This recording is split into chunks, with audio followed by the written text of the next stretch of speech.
Welcome to The Last Breakfast. Please enjoy the video. In this video, I will show how to make scrambled eggs like hotels. Start by cracking eggs into a bowl and whisking gently until blended. Cook on low heat in a heavy pan, stirring slowly and scraping the pan constantly to create ribbons. Add a splash of whole milk or cream early, and finish with a small knob of butter off the heat for glossy, tender curds. Gather fresh eggs, whole milk, butter, salt, and pepper before you begin so everything flows smoothly. Use a heavy nonstick or stainless steel pan and set the stove to low heat. Avoid high flames.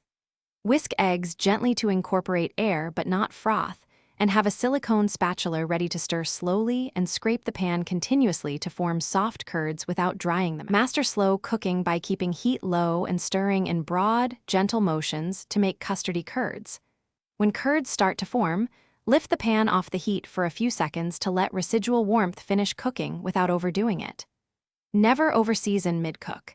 Instead, season at the end so salt does not break down the curds, keeping the texture silky and the flavor bright. Thanks for watching. If this was helpful, leave a like and consider subscribing. See you next time.